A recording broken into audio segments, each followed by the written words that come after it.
안녕하세요. 저는 서울 외곽의 한 도시에서 작게 병원을 운영하고 있는 의사입니다. 동네에 있는 병원이라 주로 어르신들이 자주 오시는데 그중 한 분이 제 나이를 묻더니 이런 말씀을 해주셨습니다. 나이가 쉬운을 넘으면 지나온 인생을 한번 되돌아볼 필요가 있다고요. 그 말을 듣고 돌아보니 시간이 참 빠르게 흘러간 게 느껴졌습니다. 하지만 지나온 시간이 빠르게만 흘러간 건 아니었습니다. 언젠가 반드시 지나가리라 믿었던 고통스러운 순간들은 유난히 오래 머무르기도 했죠. 50을 넘어선 지금, 문득 그때의 제가 어떻게 고된 시간을 버텼는지 스스로에게 되묻게 됩니다.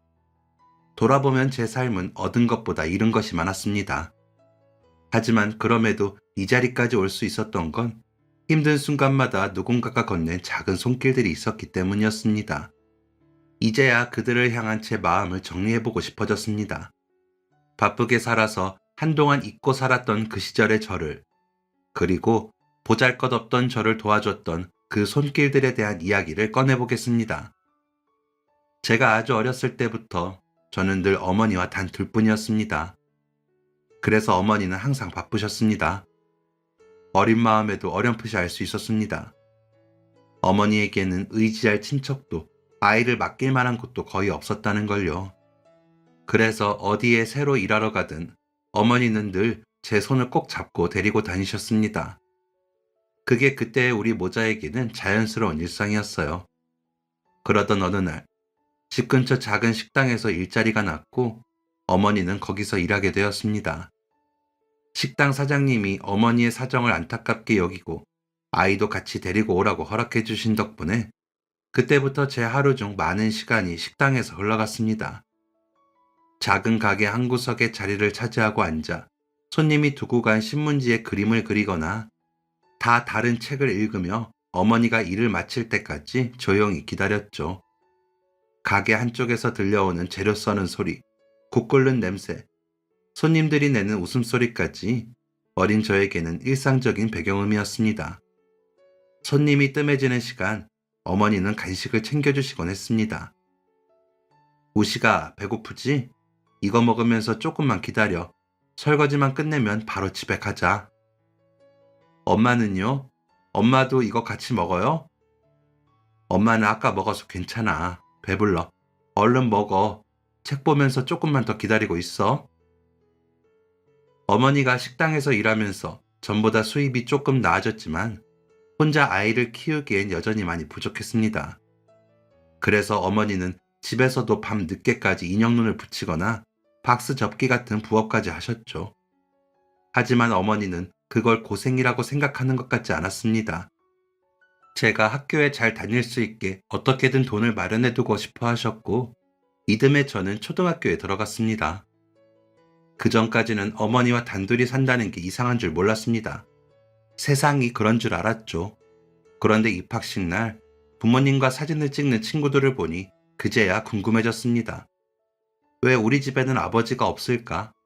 다른 집처럼 나란히 서 있는 가족 사진을 우리는 왜 찍을 수 없을까 하고요. 하지만 그 질문을 어머니에게 꺼내는 건 왠지 모르게 죄송했어요. 어머니가 슬퍼하실 것 같았거든요. 그래서 저는 궁금해도 꼭 참았습니다. 다만 이런 생각은 들었습니다. 우리도 다른 집처럼 아버지가 있었다면 어머니도 조금은 고생을 덜지 않을까 하고요. 그런데 제가 10살이 되었을 무렵부터 어머니의 표정이 조금 달라졌습니다. 지친 얼굴로만 살아오던 어머니가 가끔 이유 모를 미소를 짓곤 했어요. 그 웃음을 처음 본 날, 어린 저는 그것이 낯설면서도 이상하게 마음이 놓이더라고요. 어머니가 행복해 보였으니까요. 그리고 얼마 지나지 않아 어머니는 제게 한 아저씨를 소개했습니다. 우식아, 오늘은 엄마가 우식이한테 소개해주고 싶은 아저씨가 있어서 모시고 왔어. 영철씨, 얘가 내 아들 우식이에요. 우식이라고 했지? 아저씨는 엄마 친구야. 앞으로 자주 볼 텐데 우리 잘 지내보자. 손을 내밀며 악수를 청하는 아저씨의 손은 무척 크고 두꺼웠지만 따뜻했습니다. 어린 나이에도 아저씨의 그 손이 든든하고 믿음직스러웠어요. 어머니가 제게 아저씨를 소개해준 그날 이후 저희는 자주 만나게 됐습니다. 식당에서 일하는 어머니를 데리러 와서는 선물이라며 과자나 장난감을 건네기도 했고, 셋이서 같이 식사를 하는 날도 늘어갔어요. 그렇게 하루 이틀 시간이 흐르며 아저씨는 어머니와 제게 자연스럽게 스며들었습니다. 어머니의 얼굴은 더욱 밝아졌고, 그런 모습을 보면서 아저씨라면 어머니를 행복하게 해줄 수 있을 것 같다는 확신이 들었어요. 그리고 이듬해 두 분은 결혼을 이야기할 정도로 가까워졌습니다. 하지만 문제가 하나 있었어요. 바로 아저씨의 집안 사람들의 반대였습니다. 언젠가 하루는 두 분이서 외출을 하고 집에 돌아왔는데 아저씨가 굉장히 미안한 얼굴로 어머니에게 사과를 했던 게 기억납니다. 순정씨, 미안해. 나도 우리 부모님이 그렇게 노골적으로 당신한테 싫은 티를 내실 줄은 몰랐어. 영철씨, 괜찮아요. 당신 부모님이 그러는 것도 이해해요. 한번 결혼까지 했고 애까지 딸린 여자를 어느 부모님이 반겨주시겠어요? 영철씨에 비하면 내가 부족한 게 맞죠. 순정씨, 내가 우리 부모님은 어떻게든 설득해 볼 테니까 걱정하지 마. 당신이랑 우식이는 누가 뭐래도 내가 책임질 거야. 집안 어른들의 반대에도 영철 아저씨는 흔들리지 않는 듯 했습니다. 그리고 얼마 지나지 않아 두 분은 반지 하나씩 나눠 끼며 소박하게 결혼식을 올린 뒤 살림을 합치셨어요. 결혼식을 올린 뒤 어머니와 저는 아저씨의 집으로 들어가 살기 시작했고, 그렇게 저희는 두 식구에서 세 식구가 되었습니다. 우식아, 엄마랑 아저씨랑 결혼했으니까 이제 우리는 한 식구가 되는 거야. 어때? 마음에 드니? 네, 마음에 들어요, 아저씨. 여기서 계속 같이 사는 거 맞죠? 그럼 당연하지. 아참, 그리고 순정씨, 우리 혼인신고도 해야지. 혼인신고를 하자는 아저씨의 말에 어머니는 망설이는 듯 했습니다. 영철씨, 혼인신고는 어머니 아버지한테 허락받고 하면 어때요? 두 분 허락도 안 받고 살림부터 합친 것만 해도 화내실 일인데 서둘러서 혼인신고까지 해버리는 것 아닌 것 같아요. 우리 좀 더 설득해봐요. 그리고 나서 혼인신고해요. 급한 것도 아니잖아요. 순정씨, 그래도 되겠어? 그럼요, 같이 설득해봐요. 시간이 좀 걸려도 기다릴 수 있어요. 저는 새로 생긴 아버지라는 존재가 든든하고 좋았습니다. 아버지는 저와 함께 공놀이를 하기도 했고, 숙제를 하고 있으면 옆에서 도와주기도 했어요. 하지만 그런 마음과는 달리 어쩐지 입에서 아버지라는 말이 나오는 건 조금 어색했습니다. 제가 항상 아저씨라고 부르는 걸 본 어머니가 하루는 제게 말했습니다. 우식아, 언제까지 아저씨라고 부를 거야? 이제 우리 한 식구 됐는데 계속 아저씨라고 부르는 건 안 될 것 같은데. 우식이 아저씨가 불편하니? 아니에요. 그게 아니라 저도 잘 모르겠어요. 아버지라고 부르고 싶어도 막상 아저씨라는 말이 먼저 나와요, 엄마. 우식이 네 마음도 이해는 하지만 그러면 아저씨가 서운해하실지도 모르잖아. 그런데 그 대화를 퇴근하고 집에 들어오던 아저씨가 듣게 됐습니다. 아저씨는 어머니께 말했죠. 여보, 우식이가 뭐라고 부르던 나는 괜찮아. 호칭이 뭐가 그리 중요해? 우리가 가족이라는 사실이 중요한 거지. 나는 영철 씨가 서운할까봐 그렇죠. 정말 괜찮아요? 괜찮대도 그러네. 우식이도 받아들이는 시간이 필요하지 않겠어? 나를 싫어하는 것도 아니고 언젠가는 자연스럽게 아저씨에서 아버지라고 불러주는 날이 오겠지. 그런 걸로 애한테 너무 스트레스 주지 마. 아저씨는 저를 많이 이해해 주셨고 어린 마음에도 그게 무척이나 고마웠습니다. 그리고 무엇보다 아저씨와 같이 살게 되면서부터 어머니가 더 이상 일하지 않아도 된다는 게 좋았죠. 이렇게 가정이 안정되자 학교 생활도 즐거웠어요. 똑똑하고 착한 모범생이라면서 선생님들도 저를 좋아했습니다. 선생님들이 부모님께 제 칭찬을 하면 어머니는 무척 기뻐했습니다. 아저씨도 제 머리를 쓰다듬으며 칭찬을 아끼지 않았죠. 그때 저는 결심했습니다. 열심히 공부해서 어머니와 아저씨의 자랑이 되겠다고요. 저의 가족은 단란했지만 어머니의 마음에는 계속 걸리는 게 있었습니다. 바로 아저씨의 집안이었죠. 두 분이 같이 살기 시작하고 나서 몇 번 찾아간 적이 있었지만 늘 문전박대를 당했습니다. 이에 화가 난 아저씨는 식구들과 왕래를 끊고 지내겠다고 말했어요. 아무리 내 부모님이라고 하지만 정말 해도 해도 너무한다. 순정 씨, 이제 우리 집에 안 가도 돼. 싫다는 사람들 억지로 만나면서 상처받을 필요 없어.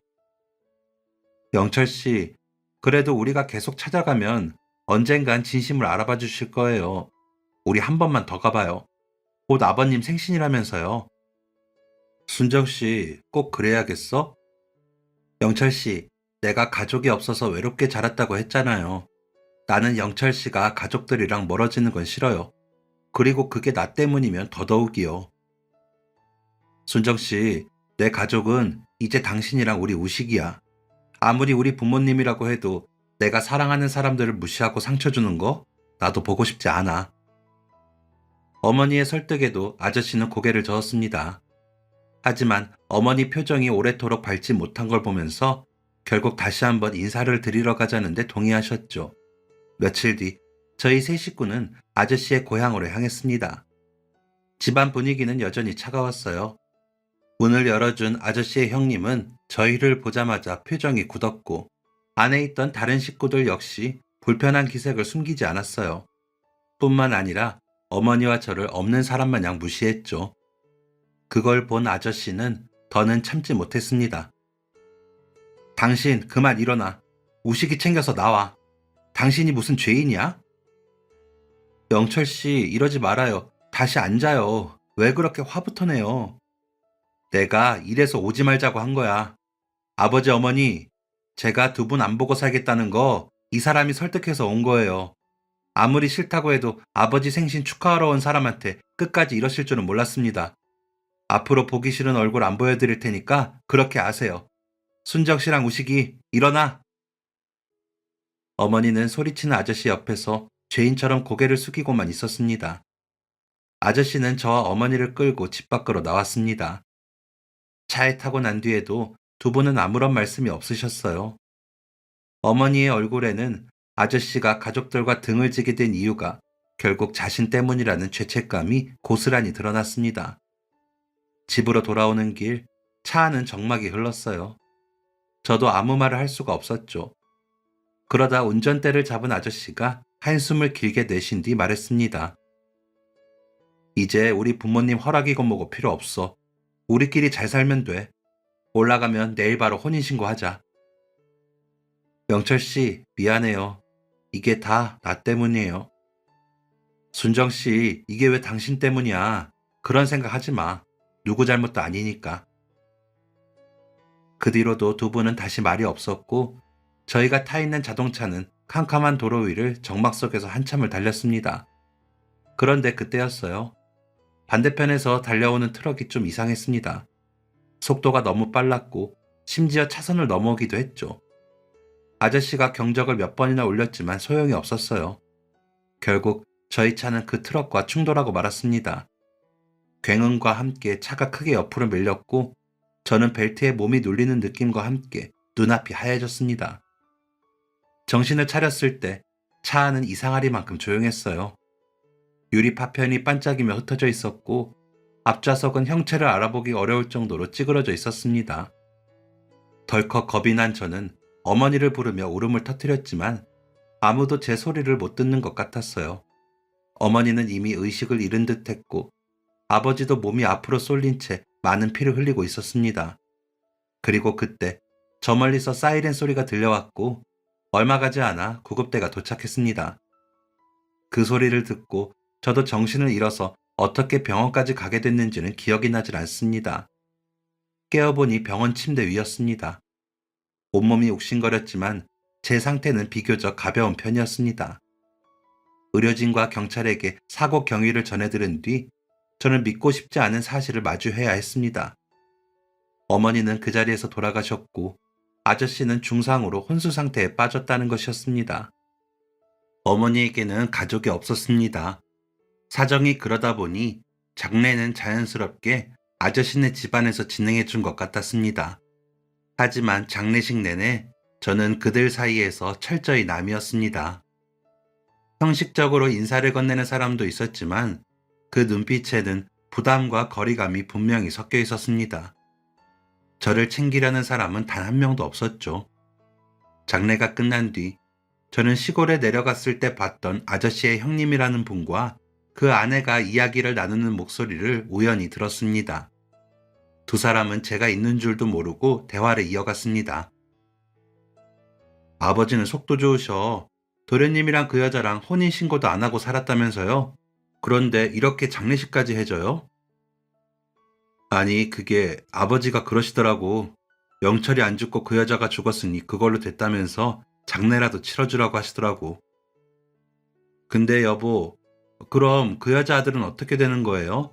아직 어리던데 설마 우리 집에서 키우는 건 아니죠? 말이 되는 소리를 해. 어떻게 그래? 영철이 친자식도 아니고 혼인신고도 안 해서 영철이한테 친권도 없다는데 혼인신고 안 하길 천만다행이지. 영철이가 혼수 상태니까 보육원에 가게 되지 않겠어? 어머니와 아저씨가 끝내 혼인신고까지는 안 했다는 사실에 그쪽 집안 사람들은 오히려 안도하는 듯 했습니다. 그 말은 곧 저는 아저씨의 집안과는 아무 관계도 없는 아이이기에 책임이 없다는 뜻이었으니까요. 하루아침에 어머니를 잃은 아이를 지켜줄 어른은 아무도 없었기에 결국 저는 보육원으로 보내졌습니다. 갑자기 달라진 환경은 제게 너무 가혹했어요. 집이라는 것이 사라졌고 부모님의 부재는 현실로 다가왔죠. 그래서 제 성격은 소극적으로 변하고 말았습니다. 보육원 친구들과 제 사정을 알고 있는 원장님은 따뜻하게 챙겨주었지만 얼마 전까지 같이 있었던 가족이라는 빈자리를 완전히 채우기에는 부족하기만 했죠. 밤마다 잠이 오지 않을 때면 세 식구가 함께 지내던 집이 떠올랐고 그러면 어김없이 눈물이 터져 나왔습니다. 혹시라도 우는 소리가 새어나갈까봐 이불을 꼭 깨무는 날이 이어졌어요. 하지만 언제까지 울고만 있을 순 없었어요. 그래서 저는 다른 생각을 하지 않기 위해 책을 붙잡고 공부에 몰두했습니다. 그 시간 동안에는 신기하게도 제 현실을 조금이나마 잊을 수 있었죠. 그렇게 저는 보육원에서 조용하고 내성적이고 얌전하게 책만 읽는 아이로 지냈습니다. 보육원 생활이 거의 1년이 지났을 무렵 하루는 원장님이 저를 부르셨어요. 우식아, 요즘 힘든 건 없니? 아직도 어머니 생각 많이 나지? 그래도 몇 달 전보다는 나아졌어요, 원장님. 우식아, 내가 오늘 부른 이유는 너를 입양하고 싶다는 분들이 있어서야. 입양이요? 응, 그분들이 너무 어린 애들보다는 딱 네 나이 정도 되는 아이를 원하시더라고. 우리 보육원에서는 우식이 네가 제일 형이잖니? 그래서 말씀드려봤는데 좋다고 하시더라. 아무래도 여기서 지내는 것보다는 그래도 부모님이 생기는 게 좋을 거야. 지금보다 더 풍족하고 우식이가 하고 싶은 것도 할 수 있고 우식이가 하고 싶은 공부도 할 수 있을 거야. 원장님의 말을 듣고 저는 기대와 두려움이 섞여 마음이 복잡했습니다. 입양 절차는 생각보다 빠르게 진행되었고 저는 시골에 있는 한 가정에 양아들로 들어가게 됐어요. 양부모님을 처음 만났을 때 두 분은 제게 따뜻하게 웃어줬습니다. 마치 자신들의 친아들처럼 제게 다정했죠. 그 모습을 보면서 내게도 다시 예전처럼 따뜻한 집이 생길 거라는 기대감에 가슴이 두근거렸습니다. 하지만 그 집에 도착한 첫날 기대는 와르르 무너졌습니다. 문을 열고 들어서는 순간부터 양부모님의 표정은 굳어졌고 제게 건넸던 따뜻한 미소는 순식간에 사라졌죠. 양아버지는 제 짐을 방 한구석에 던져두고는 차갑게 말했습니다. 너 이름이 뭐라고 그랬지? 우식이라고 했었나? 네, 박우식이요. 그래, 맞다. 박우식, 어디 보자. 뭐 좀 말랐지만 일은 할 수 있겠구만. 일이요? 그래, 일. 너 우리가 무슨 공짜로 먹고 자고 입힐 줄 알았어? 고아원에서 데리고 와줬으면 밥값을 해야 할 거 아니야. 뭘 꿈을 대고 있어. 얼른 옷 갈아입고 나와. 그 집에서 지내게 된 첫날 저는 바로 알아챘습니다. 말이 입양이지 실제로는 머슴처럼 부릴 사람이 필요했다는 걸요. 이제까지 단 한 번도 논이며 밭에서 일해본 적이 없던 저는 어떻게 해야 할지 몰라 모든 행동이 서툴기만 했습니다. 제가 우물쭈물대고 있으면 어김없이 양아버지의 호통이 들려왔어요. 야, 너 뭐하고 있어? 마늘 좀 뽑으라니까 아직도 절반도 못 해놨으면 어떡하자는 거야? 어? 이걸 저 혼자 다요? 그럼 누가 하냐? 너 우리 집에서 공짜로 사는 거 아니다. 우리가 너 걷어줬으면 몸으로 갚아야 할 거 아니야. 빠릿빠릿 움직여서 얼른 끝내. 할 일이 태산이야, 태산. 1시간 후에도 일 다 못 끝내면 오늘 점심도 없을 줄 알아. 저는 깨달았습니다. 입양되긴 했지만 이곳도 제가 편히 기대 살 수 있는 집은 아니라는 걸 말입니다. 입양된 날 이후로 저는 늘 일손으로 취급당했지만 그럼에도 공부를 놓고 싶진 않았습니다. 그래서 일을 하고 들어와 피곤한 와중에도 손에서 책을 놓지 않았어요. 늦은 밤 자는 시간을 아껴가며 불을 켜고 공부를 하고 있으면 양아버지가 소리쳤습니다. 야, 박우식, 누가 불 켜래? 이것도 다 돈이야, 돈. 전기세 네가 낼 거야? 저 책 보면서 공부 좀 하고 싶어서요. 뭐, 책? 공부? 네가 그런 거 해서 어디다 써먹게? 글자 읽을 시간이 있으면 불 끄고 잠이나 자. 너 내일 새벽부터 일어나서 일 나가야 하니까. 일이요? 저 내일 학교 가야 하는데요. 이게 하라면 할 것이지 뭔 말이 많아. 박씨 아저씨네 축사 가서 새벽에 청소 좀 해주고 와. 청소하고 나면 일당 준다고 했으니까 그거 받아서 바로 집으로 오고 한 푼이라도 숨겨놨다가는 알지? 양아버지는 그 말만 남기고 불을 꺼버렸습니다. 뿐만 아니었어요. 양부모님은 저를 고등학교에 보내줄 생각도 없었습니다. 제가 중학교를 졸업할 시기가 다가오자 양아버지는 노골적으로 말했습니다. 고등학교? 우리가 돈이 어디 있다고 너를 거기까지 보내. 중학교 보내준 것도 감지덕지 해야지. 고등학교 그거는 돈 있는 집 애들이나 다니는 거야. 우식이 너 엉뚱한 기대하지 말고 졸업하면 일이나 더 해서 돈이나 벌 생각이나 해. 저기 학교만 다니게 해주시면 제가 더 열심히 일할게요. 밭일도 하고 다른 집 일도 더 다니고 잠도 안 자고라도 다 할게요. 그러니까 제발 학교만 다닐 수 있게 해주세요. 네? 몇 날 며칠을 빌다시피 했습니다. 그리고 그 모습을 본 동네 이웃도 양부모에게 한마디씩 했죠. 아니, 애가 저렇게 학교에 가고 싶다고 하는데 보내주게. 고등학교는 무슨? 우리가 돈이 어딨어, 돈이. 교복 그게 얼마나 비싼지 알아? 교복 같은 거는 우리 집 애가 입던 거 물려줄게. 아무리 시골이라고 하지만 그래도 사내 녀석인데 고등학교는 보내야지. 들어보니까 공부를 못하는 것도 아니라며. 아휴, 저거 진짜 일 시켜서 돈이라도 벌까 싶어 데려왔더니 아주 그냥 돈 먹는 기계야, 기계. 저를 불쌍하게 여긴 이웃들이 한마디씩 거들자 결국 양부모는 마지못해 허락했습니다. 하지만 학교가 끝나면 바로 집으로 와서 일을 해야 한다는 조건이 붙었죠. 저는 어렵게 고등학교에 들어갈 수 있었습니다. 제가 자라면서 할 일은 더 많아졌지만 그래도 학교만 계속 다닐 수 있다면 괜찮았습니다. 제가 살던 곳은 작은 시골이었고 누군가 이사를 오는 일은 거의 없었습니다. 그런데 몇 달 전 학교 근처의 유일한 병원 원장님이 돌아가셨고 그 아들이 내려와 병원을 물려받는다는 소문이 마을에 퍼졌어요. 그리고 얼마 뒤 정말로 돌아가신 원장님의 아들 내외가 시골로 이사를 왔습니다. 이삿짐이 들어오는 걸 보면서 저는 부러웠습니다. 나도 저런 집에서 태어났다면 지금쯤 인생이 조금 달라지지 않았을까 하고요. 하지만 그건 어디까지나 헛된 상상일 뿐이었어요.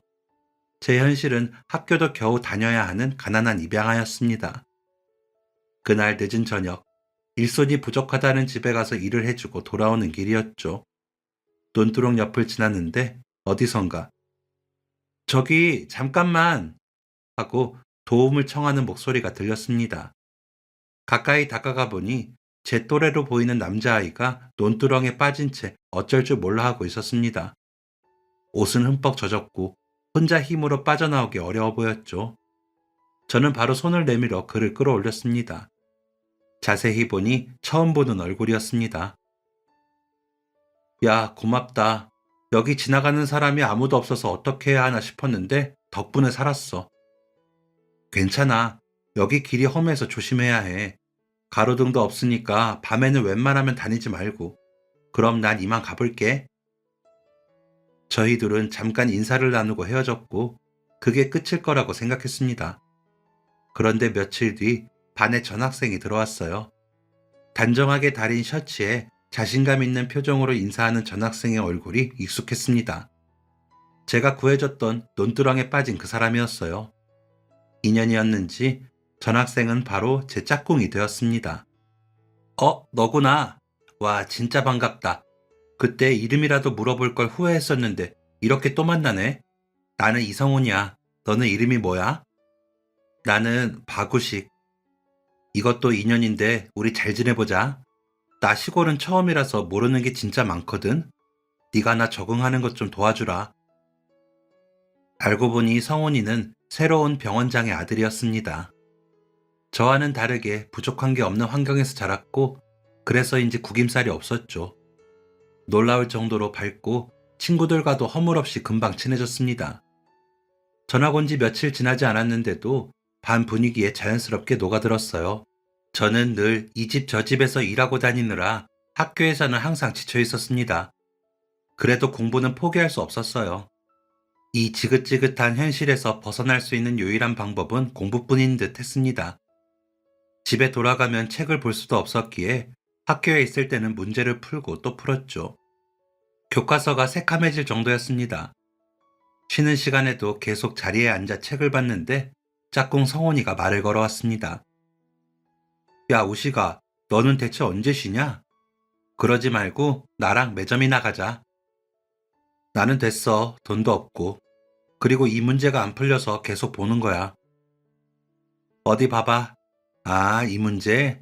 나 푸는 방법 아는데. 이리 줘봐. 내가 가르쳐 줄게. 됐어. 나도 할 수 있어. 저기서 애들이 너 찾는다. 가봐라. 나 귀찮게 하지 말고. 성훈이는 저보다 아는 게 많았습니다. 하지만 처음에는 그 친구에게 도움을 받는다는 게 조금은 낯설었습니다. 동갑인 친구에게 도움을 받는다는 게 괜히 자존심도 상했어요. 그리고 무엇보다 성훈이가 부모 잘 만나서 편하게 공부하는 것만 같았죠. 그래서 성훈이가 친근하게 다가와 또 밀어냈습니다. 우시가 너 학교 끝나고 뭐해? 옆반이랑 내기 축구하기로 했는데 너도 같이 안 할래? 됐어. 나는 바빠서. 학교 끝나면 바로 가봐야 해. 우시가 너는 뭐가 맨날 그렇게 바쁘냐? 우리 아버지가 공부도 좋지만 운동도 해야 한댔어. 너는 부모 잘 만나서 그러는 거겠지. 박우식, 너 무슨 말을 그렇게 하냐? 왜, 내가 틀린 소리 했냐? 네가 이렇게 편하게 공부하고 놀 수 있는 것도 다 잘난 부모 둬서 그러는 거잖아. 안 그래?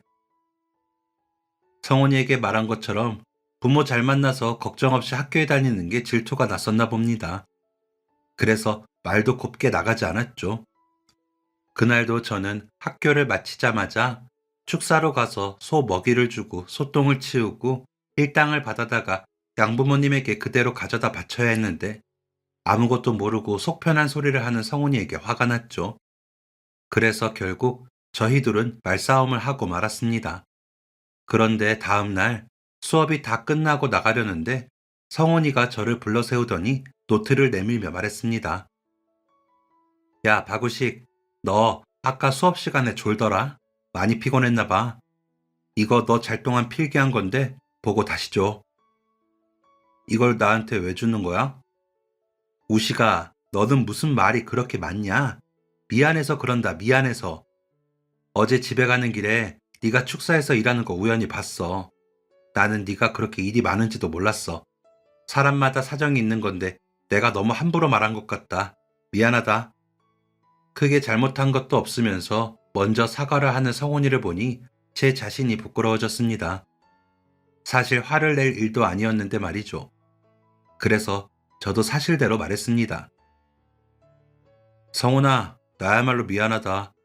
네가 틀린 말 한 것도 아니었는데 괜히 내 처지가 별로라서.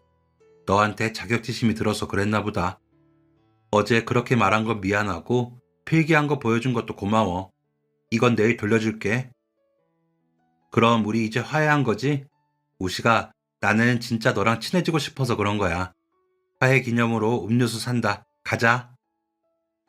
그날 이후 저는 성원이에게 마음의 문을 열게 되었고 저희 둘은 부쩍 가까워졌습니다. 특히 공부할 시간이 부족한 저를 성훈이가 많이 도와줬죠. 쉬는 시간마다 문제풀이를 알려주거나 너무 피곤해서 졸고 있으면 필기를 대신해주기도 했습니다. 1년 후 성훈이는 제 속내를 털어놓을 수 있는 유일한 친구가 됐습니다. 저는 가끔 성훈이에게 고민을 말하곤 했어요. 성훈아, 너는 대학교 갈 거지? 당연하지. 나는 의사가 될 거야. 3대째 집안 의사 만드는 게 우리 아버지 평생 소원이잖냐? 그거 이뤄드려야지. 그래, 부럽다. 하고 싶은 게 있으면 걱정 없이 할 수 있다는 게. 우시가 왜 그래? 너도 대학교 가야지. 공부한 거 안 아까워? 너희 부모님한테 말해보면 안 돼? 1년만이라도 공부에만 집중하겠다고 말이야. 내 친구라서가 아니라 네가 조금만 더 노력해서 성적 올리면 서울에 있는 대학교 들어갈 수 있을 정도야. 그러면 뭐하냐. 대학도 다 돈 있는 집 자식들이나 가는 거야. 나 고등학교도 겨우 들어온 거야. 이래서 돈이나 벌라는 부모님 설득해서. 한숨 섞인 제 고민을 듣자 성훈이도 생각이 많아진 듯 했습니다. 우시가 그래도 너 공부 잘하잖아. 성적 올려서 보여드리면 너희 부모님도 생각이 바뀌지 않으실까?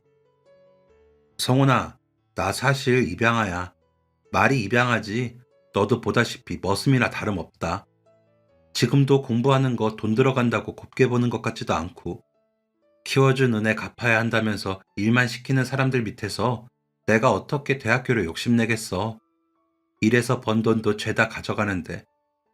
성훈아, 나 차라리 몰래 서울로 도망가서 일하면서 학비라도 벌어야 하나 싶다. 뭐? 도망? 그런 생각 하지도 마, 우시가. 넌 공부해야 하는 사람이야. 우리 같이 대학생 되기로 약속했던 거 잊지 마라. 찾아보면 무슨 방법이 있을 거야. 걱정 마. 그때 성훈이의 말은 유일한 위로였지만 그 방법이라는 게 진짜 있을 줄은 확신이 서지 않았습니다. 그러던 어느 날이었죠. 제가 학교를 마치고 집에 들어서자 집안 분위기가 이상했습니다. 들어가 보니 양아버지가 제 책을 찢고 있었어요. 저는 달려가 양아버지를 말렸습니다. 아버지, 이러지 마세요. 이거 제 책이에요. 야, 박우식, 너 대학교 가려고 그랬냐? 네? 그게, 아버지, 저 대학교 가면 안 될까요? 저 성적도 좋고요. 조금만 더 노력하면 서울에 있는 대학교도 갈 수 있다고 그랬어요. 내가 이럴 줄 알고 고등학교도 안 보내려고 했던 건데. 네가 공부하면 일은 누가 하냐? 돈은 누가 벌어?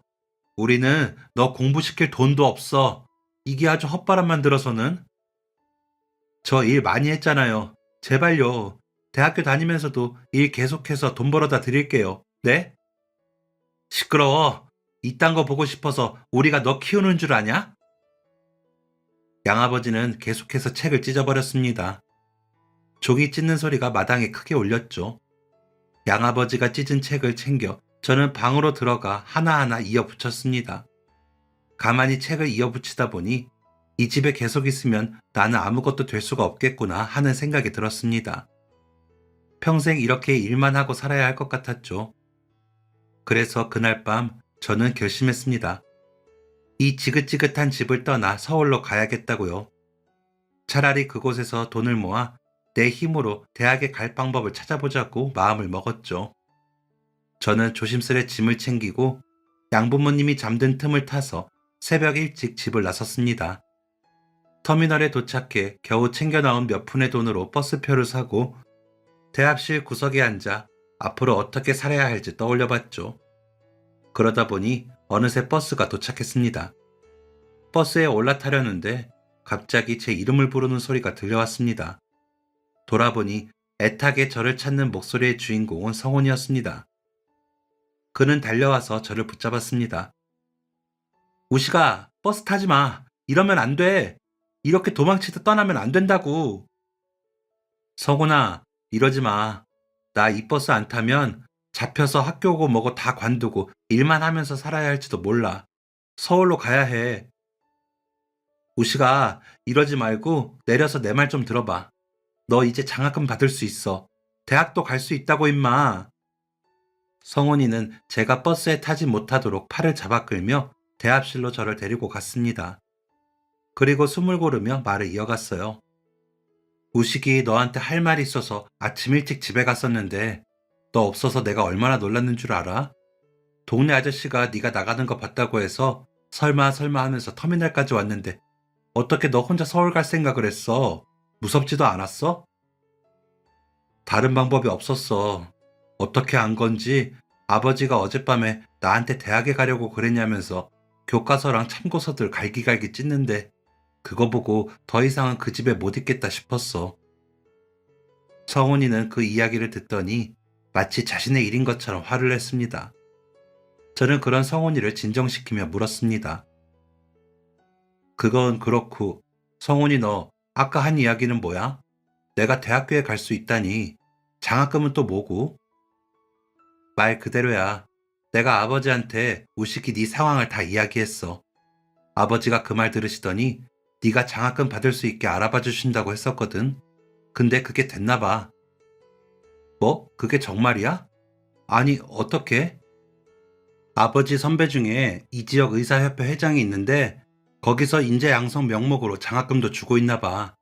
우식이 네 성적이랑 가정 환경이 자격에 부합해서 장학생으로 뽑혔어. 근데 조건은 단 하나야. 성적 유지를 해야 해. 그러면 대학교 등록금까지 해결이야. 그 말을 듣는 순간 눈물이 차올랐습니다. 친구가 이렇게까지 나를 위해 뛰어줄 줄은 몰랐거든요. 고개를 숙이며 아무 말도 못하고 있는 제 손을 잡고 성훈이는 말했습니다. 우시가 이렇게 가면 안 돼. 나랑 같이 공부하자. 우리 같이 대학교 가기로 했잖아. 너 그 약속 안 지킬 거냐? 성훈아, 고맙다. 너희 아버지한테도 마찬가지고. 아니, 고맙다는 말로도 부족한 것 같아. 네가 아니었으면. 야야, 됐어. 그렇게 고마우면 지금보다 더 악착같이 공부해서 대학교나 합격해. 저는 다시 발길을 돌려 집으로 향했습니다. 장학금으로 모든 게 해결이 되자 양부모님도 더는 왈가왈부하지 않았어요. 그제야 저는 마음 놓고 공부에 집중할 수 있었고 성훈이와는 전교 1, 2등을 다투며 서로에게 좋은 친구이자 건강한 경쟁자가 되었습니다. 근데 우시가 너는 뭐 하려고 이렇게 공부를 하는 거야? 전공 생각해둔 게 있어? 그게 사실은 말이야. 나도 성훈이 너처럼 의대에 가고 싶어. 뭐 진짜? 왜 말 안 했어? 그때는 내가 대학교에 갈 수 있을지도 몰랐잖냐. 나 보육원 가기 전에는 성훈이 너처럼 어머니랑 아버지랑 같이 살았었어. 아버지는 새아버지였지만 참 잘해주셨어. 그랬어? 근데 어쩌다가 입양이 된 거야? 저는 친구에게 제가 입양이 된 이유까지 전부 다 말해주었습니다. 친구는 제 과거를 듣더니 저보다 더욱 가슴 아파하더라고요. 나이 먹을수록 어머니 생각도 나고 혼수 상태에 빠졌던 새아버지가 어떻게 됐는지도 궁금하더라. 그렇게 큰 사고를 겪고 나서 그런가 그 이후로 의사가 되고 싶다는 생각을 자주 했었어. 우시가 내가 봤을 때는 너 충분히 의대 갈 수 있어. 우리 같이 잘해보자. 저희는 눈을 뜨고 감을 때까지 손에서 책을 놓지 않았습니다. 그 결과 비록 같은 학교는 아니었지만 나란히 서울에 있는 의대에 합격했죠. 성훈이의 집에서는 저희가 같이 살 수 있도록 집도 구해주셨습니다. 시골에서 시작한 우리 둘의 작은 꿈이 마침내 현실로 다가온 순간이었어요. 그리고 서울로 올라가기 위해 짐을 싸고 있을 때였습니다. 낯선 목소리에 누군가가 제 이름을 부르는 소리가 들렸습니다. 대체 누군지 궁금해 나가서 얼굴을 확인하자마자 저는 깜짝 놀라고 말았습니다. 바로 어머니와 결혼했었고 교통사고로 혼수 상태에 빠졌던 영철 아저씨였습니다. 아저씨는 예전보다 주름이 늘고 살이 빠졌지만 바로 알아볼 수 있었어요. 그리고 그 역시도 저를 단번에 알아봤죠. 너 우식이 맞지? 나 알아보겠니? 영철이 아저씨예요? 그래, 우식아, 나다, 나야. 아저씨는 목발을 짚고 있었습니다. 그 모습을 보는 순간 사고 후유증이라는 걸 알 수 있었죠. 저희는 거의 10년 만에 재회를 했습니다. 가슴이 먹먹했고 아저씨가 다시 의식이 돌아왔다는데 안도감을 느꼈어요. 아저씨, 몸은 이제 괜찮으신 거예요? 언제 깨어나신 거예요? 제 기억으로는 혼수 상태라고 했었는데. 그래, 다시 의식을 차려보니 어느덧 2년이나 지나 있었어. 네? 그럼 2년 만에 깨어나신 거예요? 응, 병원에서도 기적이라고 하더구나. 그런데 일어나 보니 너희 엄마가, 순정 씨가. 아저씨는 또 한 번 슬픔이 몰려오는지 쉽게 말을 잇지 못했습니다. 순정 씨가 세상을 떠났다는 말을 듣고 나서 바로 너를 찾았어. 그런데 내 가족들도 다 모른다고 하더구나. 한참 나중에야 말해주더라. 보육원에 갔다고. 우식이 너한테도 너무 미안하다. 아저씨가 왜 미안해요? 저도 다 이해해요. 우리가 피는 섞이지 않았어도 너는 순정 씨 아들이고 나 역시도 너를 아들로 받아들였는데 널 너무 힘들게 했어. 지켜주지 못해서 미안하다, 우식아. 영철 아저씨는 자신이 사랑했던 여자의 아들을 지켜주지 못했다는 죄책감에 고통스러워했다고 했습니다. 그래서 재활을 열심히 받았고 겨우 일상생활이 가능해졌을 때 가장 먼저 저를 찾아 나선 거였죠. 그리고 마침내 제가 입양 간 곳을 알아낸 것이었습니다. 아저씨는 제가 그동안 어떻게 살아왔는지 궁금해하셨고 저는 빠짐없이 전부 말해주었습니다. 입양되어 머슴처럼 일했던 시간, 양부모가 돈이 없다며 학교에 보내주려 하지 않았던 일, 그럼에도 불구하고 장학생에 선발되어 의대에 합격한 놀라운 성취까지 말이죠. 영철 아저씨는 한참 제 이야기를 듣더니 미안함과 안타까움을 숨기지 못했습니다. 우시가 잘 컸다. 장하다, 장해. 좋은 친구 만난 덕분이에요. 그 친구가 저한테는 은인이나 다름없어요. 우시가 네가 서울로 올라가면 학교에 편히 다닐 수 있게 내가 지원해주마. 학교 다니면서 돈 걱정은 안 해도 될 거야. 아니에요, 아저씨. 저 학비도 장학금으로 해결될 것 같고 생활비는 아르바이트 하면서 벌면 돼요. 아니다, 우시가. 의대생이 아르바이트 할 시간이 어딨어. 그동안 내가 지켜주지 못한 게 미안해서 그래. 이제는 너를 얼마든지 도와줄 수 있다. 아니, 돕게 해줬으면 좋겠구나. 저는 그날로 영철 아저씨와 함께 서울로 올라갔습니다. 그리고 나서 시골에 남겨진 양부모와는 자연스럽게 연락을 끊어버렸죠. 마음속에서 이미 그 집은 가족도 돌아가야 할 고향도 아니었으니까요. 저는 영철 아저씨의 지원과 보살핌 덕분에 마음 편히 공부에만 집중할 수 있었고 마침내 의사가 될 수 있었습니다. 성훈이도 마찬가지였죠. 대학교를 졸업하는 날, 성훈이와 저는 둘이서 자축 파티를 열었습니다. 우시가 대학교 졸업 축하한다. 뭐 앞으로가 더 고생이겠지만 우리 같이 잘해보자. 성훈아, 내가 얼마나 너한테 고마운지 모르지? 너 아니었으면 내가 공부를 계속할 수도 대학교에 올 수도 없었을 거야. 진심으로 고맙다. 아, 또 그 소리냐? 너 그 말만 500번은 넘게 했을 거다. 진심이니까 그렇지. 성훈아, 내가 너한테 도움이 될 날이 올지는 모르겠지만 도울 일 있으면 언제든지 말해라. 두말 않고 도울게.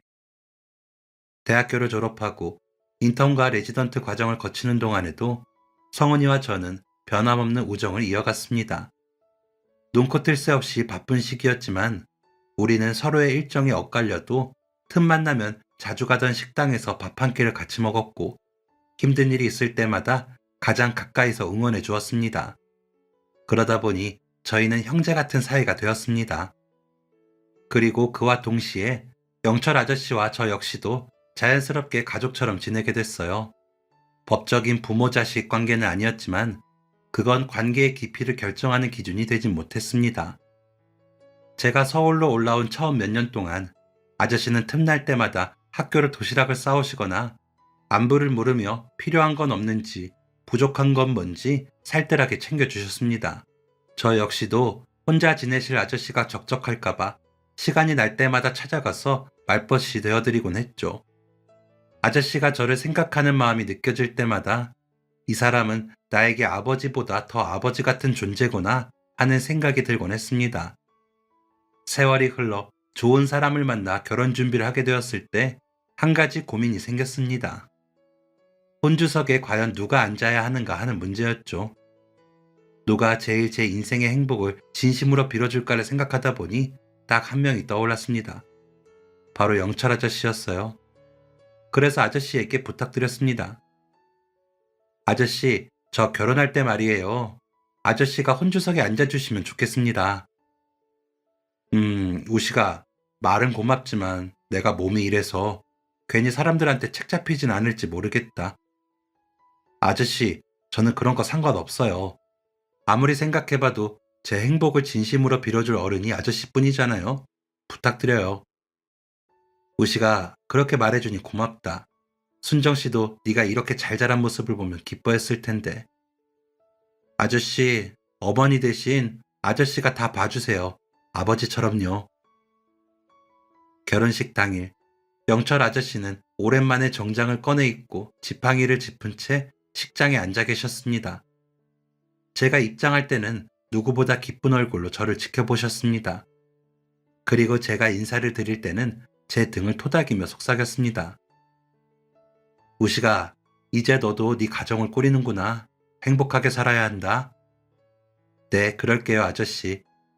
그래, 우시가, 잘 자라줘서 고맙다. 앞으로도 행복해라. 이제 저는 어느덧 50이 넘은 나이가 되었습니다.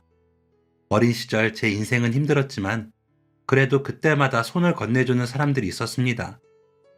양부모의 집을 뛰쳐나와 도망치려 했던 그날, 친구 성훈이가 저를 잡아주지 않았다면 아마 저는 그대로 서울로 가는 버스에 몸을 실었을 겁니다. 그렇게 떠났더라면 또 다른 곳에서 지금과는 전혀 다른 삶을 살고 있었겠죠. 그리고 저를 찾아왔던 영철 아저씨와도 엇갈려서 영영 만나지 못했을 수도 있었을 겁니다.